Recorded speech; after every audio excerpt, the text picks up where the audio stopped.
Welcome to Hearts and Stripes, your one-stop shop for all things military marriage. I hope our discussions and interviews equip you with the tools to start or grow a beautiful marriage as we address the benefits and challenges of marriage. I believe life's most precious moments are worth celebrating, so I'll help you design your marriage blueprint in alignment with your core values. Thank you for joining us, and remember to rate, subscribe, and review. Let's do this. Hello, and welcome to the Hearts and Stripes podcast. This is your host, Bree Carroll, here with another Heart to Heart, and I'm really excited to be back for this new season. If you heard the season opener during Military Marriage Day, then you know that this season is all about building your military marriage, and I'm really excited to dive into a personal way that we have been building our marriage, and it is through really listening to and receiving from my in-laws. So for those who maybe do not know, my husband is in the Air Force currently as a pilot, and this is the family business. So his father was a crew chief, retired Air Force. His brother's also in the Air Force. So it's really exciting that this past summer we had the opportunity to celebrate my in-laws as they celebrated their 50th. Let me say that again, their 50th wedding anniversary. And it was really special to see all of the family gathering, coming together and just really celebrating their union. And to see them love on one another was something that was necessary and needed even for our individual relationships. And it gave us a picture of what we were working towards as we build our marriage. And I had the opportunity to chat with them a little bit. Now, if you know my husband, you have not seen him very much on this podcast. He gets that from his mom. So she was not willing to come on camera to share, but I love that during their past visit, as they were helping us get settled here in our new home after a PCS, we did sit around the kitchen table and just talk about life, about family, about what this new season, a new chapter looks like for us specifically. But they shared some words of wisdom. And I think there are three main things that kind of stood out to me as it relates to how they build their marriage. And I wanted to share with you all here as takeaways for yourself, right? And glean from those 50 years of being marriage strong. So I'll dive in, but first, before I do want to give a big thank you to I keep saying in-laws, but they're really my in-loves because I am blessed. Okay. I'm super fortunate to have a family where I am looked at as a daughter, not a daughter-in-law. And it's really something that people don't share enough about, that do have those great relationships with the family that they married into, but I do. And I am super blessed, and I'm excited and grateful to have them as a part of my family. So a huge thank you to Edna and Stanley Carroll, and congratulations on your 50 years. So let's dive into what I took away from that conversation that we had with them, as I wanted to hear like what helped them sustain over those 50 years. So the first thing that kind of came to mind with that conversation was them talking about how they kept the focus on the family. And that's the first thing that I think was a point that they drove home again and again as it relates to how they stewarded their time, as my father-in-law was away a lot, and just serving in his capacity as a crew chief and in deployed situations and working abroad. And they did do a tour overseas.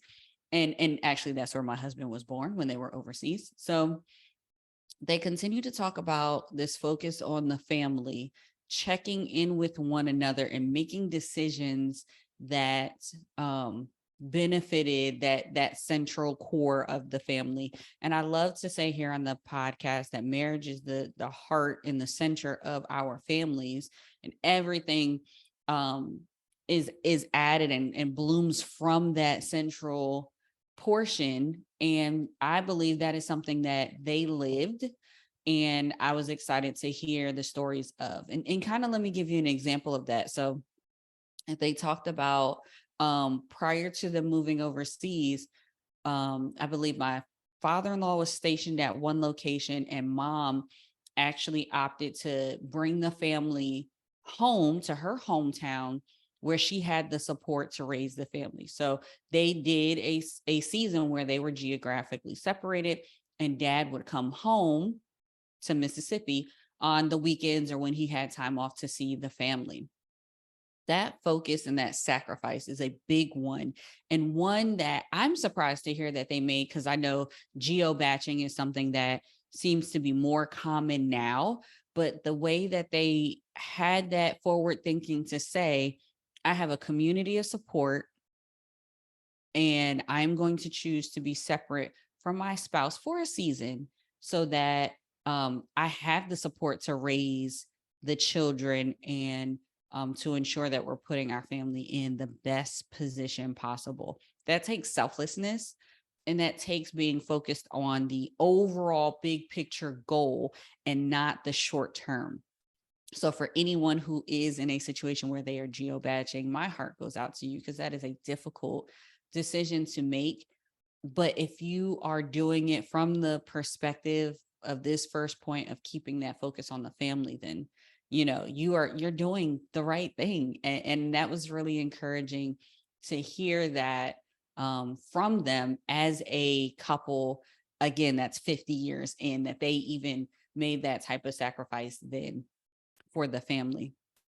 Another the second point, if you will, that I really, really loved hearing about is their faith. They had a focus on faith. And that is really big in our household. That's really big in our family. And for anyone who maybe it has different beliefs, whatever that looks like, whatever faith system that grounds you, I'm always a big advocate of practicing what we say we believe.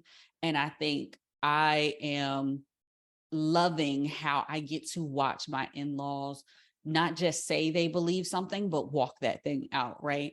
I love the ripple effect of our faith and the prayers that were prayed from them and our grandparents, and what we're seeing here in our family, and how my son wanted to be baptized, and how he wanted to get his Bible, and how he wanted to learn about Jesus Christ and how he loves them. Like, that is an amazing thing. And I think it's really important for this conversation, because that focus on faith was not just from their belief system, but in the word of God, it gives instructions on how the family should be managed, and how there is an order to our families and how we love one another, right? Like, it is detailed in the word of God. And I love that they continue to put an emphasis on like doing what the word says to do. Like, how do you honor your spouse? Like, how you submit to your spouse. And I know these may sound like words that people don't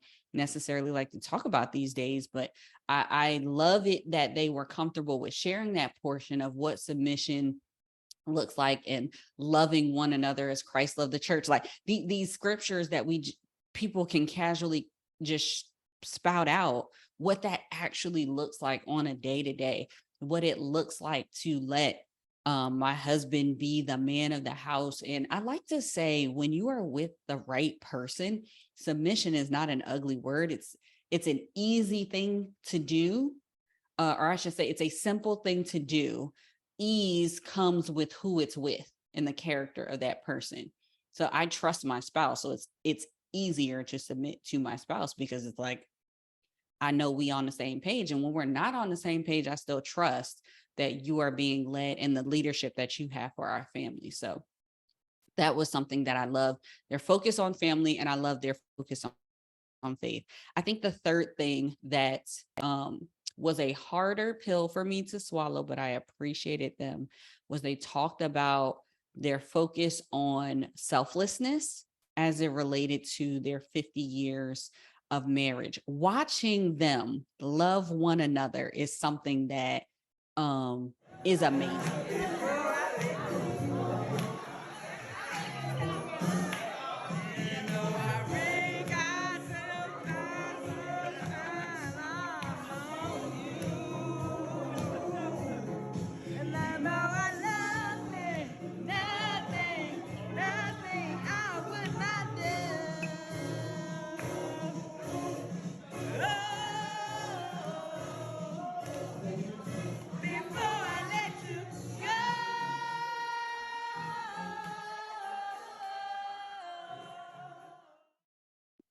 Awesome. We are back. So, really just wrapping up that thought as it relates to my in-laws and their 50 years of marriage. I love their focus on faith. I love their focus on family. And I really, really love their selflessness that my in-law, my father-in-law shows towards my mother-in-law, and how my mother-in-law shows up and serves for my father-in-law. And the story that I love most when it comes to them was they talked about how dad went through a bout with cancer, and how she took care of him like he was a little child, and vice versa. When she had a heart surgery, he did the same for her. That selflessness, that intentionality of giving and caring and showing up for the person when they need you the most was so beautiful to hear, even as they were renewing their vows for our family celebration. That spoke volumes, and it speaks volumes even as we sat around that kitchen table talking about as they were feeding into our relationship. So thank you so much to my in-laws for being an example, not just for me, but to so many people that are listening to this podcast.